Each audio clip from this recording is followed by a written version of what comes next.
This is the Peasants' Revolt, and it starts with a quote from John Bull. When Adam delved and Eve span, who was then the gentleman? What's that there? A poet's here to spin another rhyme and cast a wordy spell to whip us dewy-eyed through time.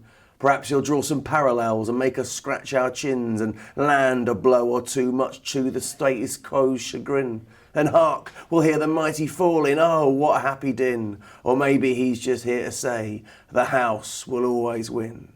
To Essex then, to rebel Essex, bolshy stubborn Essex. Forget its modern loads of money, HD brow aesthetics. Back then it was a rural place and rural England reeled. The Black Death took near half of them. They feel it in the field.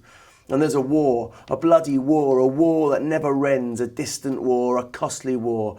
It takes their wage and friends. A war for rich men's glory, which historians will note, and so their kids will have to learn its awful facts by rote. But look, I'll put away my soapbox. It's anachronistic. John Bull preaches from the hedgerow, something socialistic in his verse. From town to town he goes and sows a seed, which sprouts as bailiffs come from London representing greed. Until in 1381 at Brentwood they say no.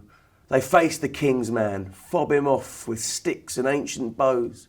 And then the rabble organises. Some ride north to raise more workers from East Anglia. Some ride south to liaise with Kentish men who've raised a mob to free a man who ran away from serfdom but got caught.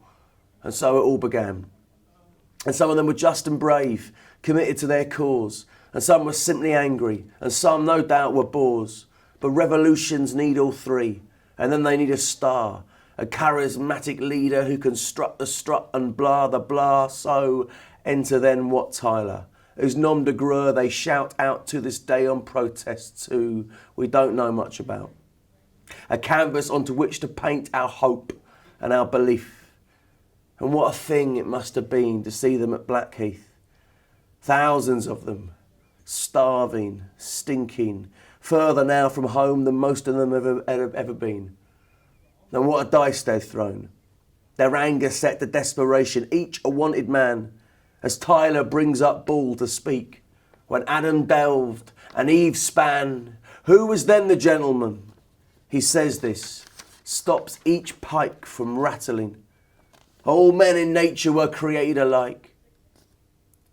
And all their lives they'd toiled and starved, felt boots upon their backs, had seen their children waste away for what? A rich man's tax. But John Bull's words were like a spell of just divinity. Cast off the yoke of bondage and recover liberty. Now, hear the stomp of their sticks, each bloody blistered heel. Their bellows fill the heath, the sound of folk who will not kneel. They march from there to London on their hope and hobble feet and pour their rage like kerosene on men of the elite. They empty jails, burn officers, melt metals, crush up gems, attack the homes of immigrants, throw records in the Thames, and they write a list of councillors. The spads around the king, these learned men, these tricksy men, they blame for everything. They meet the king at Mile End. This boy of just 14 who leaves his ministers and faces England's vented spleen alone. He compromises with them. His councillors will live, but in return he signs a charter promising to give the serfs their freedom. Was that it? Like that the thing was done. Most rebels turn and head for home, believing they had won. But Tyler tells his men to stay. The bargain's not enough. Perhaps old Wat is drunk in power, perhaps he spies the bluff. But either way, his rebels stay, and they rampage through the dark. A splintered night, a cutthroat night, a night of howls and barks.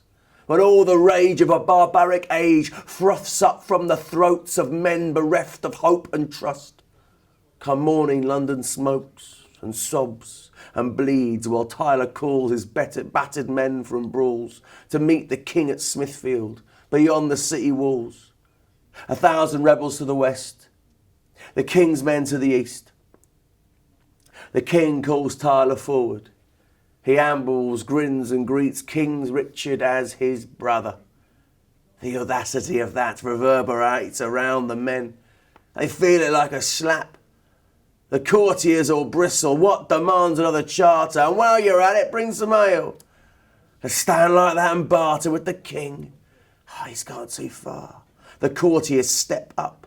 There's words, there's slurs, there's justly. Perhaps they spill his cup, but either way, Wat Tyler turns, and that's all the King's Guard needs. The Mayor of London pulls his sword, he thrusts, Tyler bleeds, falls to his knees. The peasants scream, rattle pikes, rage bows, but Richard, 14 years of age, rides forward, calm, composed. I am your captain, follow me.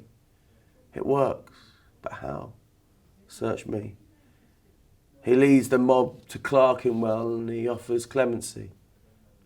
And leaderless they take the deal, then hobble home again. Perhaps they feel victorious as misty summer rain falls down and cools their sunburnt scalps. For serfdom is no more. They'd see their homes and kids again, their soggy spirits soar. But back in ransacked London town, the boy king slyly grins and gathers troops. We'll teach these serfs. The house will always win. He rides north with his axemen, revokes the clemency. You wretches are detestable, you who seek equality with lords are unworthy to live. Rustics you are still. You will remain in bondage. He then revokes the bill that outlawed English serfdom, goes back on all his deals. He executes the ringleaders, pours blood on English fields. Protest terrifies the tyrant. He doubles on his grip, because in truth, he knows the house is down another brick.